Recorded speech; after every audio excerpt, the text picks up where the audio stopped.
Your bio area content consists entirely of widgets. Thus, to manage this area, go to Appearance Widgets.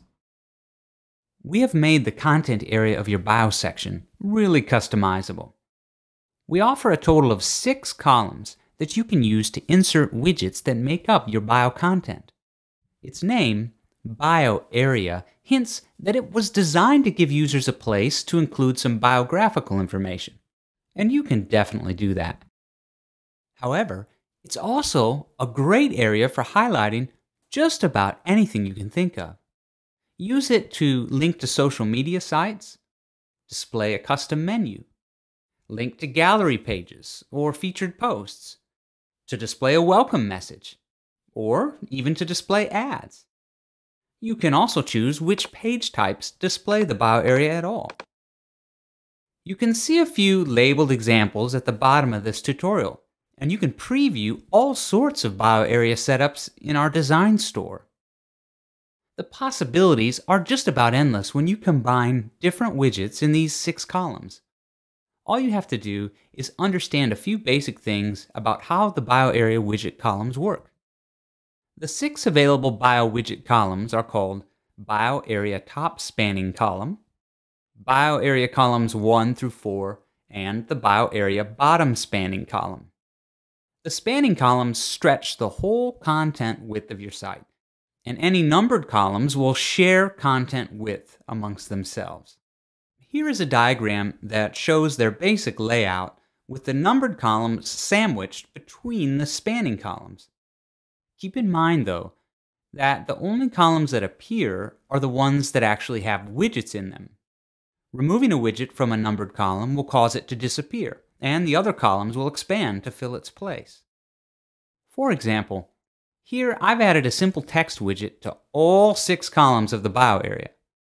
When I view my blog, you can see the same arrangement of columns I showed you in the diagram. It's silly looking, but it shows you how all the columns appear when there is at least one widget in each of them. But let's say I decide that the 4 numbered columns of text are a little excessive. So I remove the 1 widget from column number 2.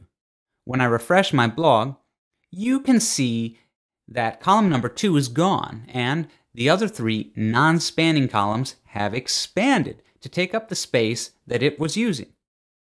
What happens when I remove the widget from the top spanning column? The spanning column disappears and the other columns move up, filling the space it left behind. Following this logic, here's a layout using just the numbered columns.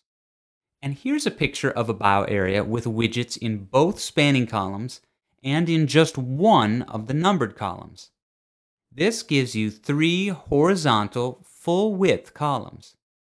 You can stack as many widgets as you want in a column, and they'll just display on top of each other. The auto-expansion property of the bio columns becomes very important when you're wanting to display one or more grids in your bio area.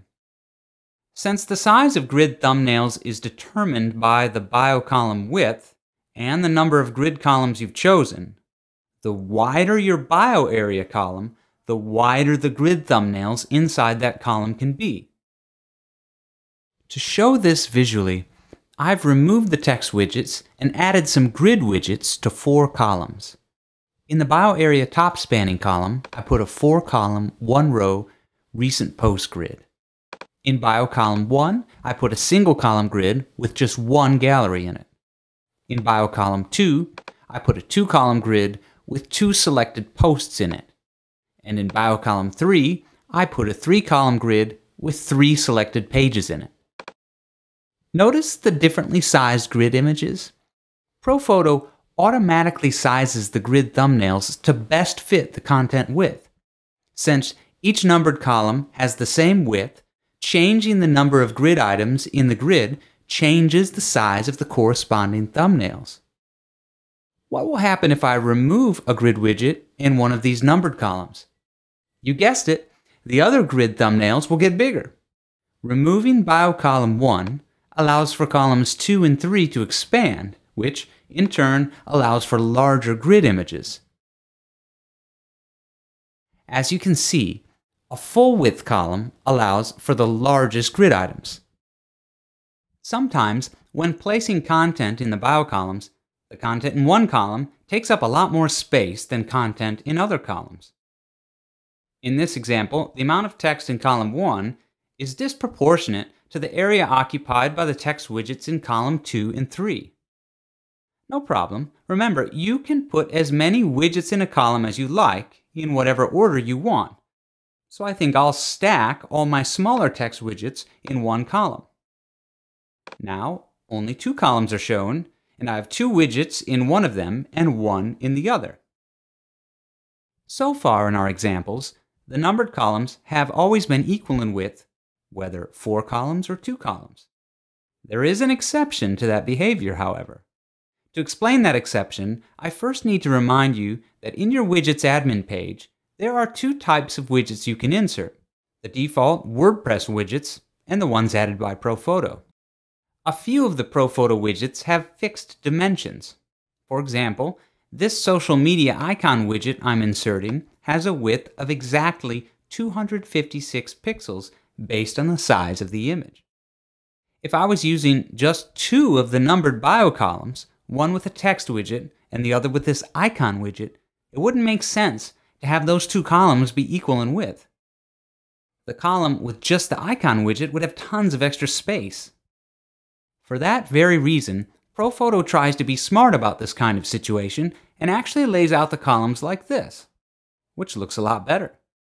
ProPhoto tries to intelligently accommodate widget content with differing widths when it can.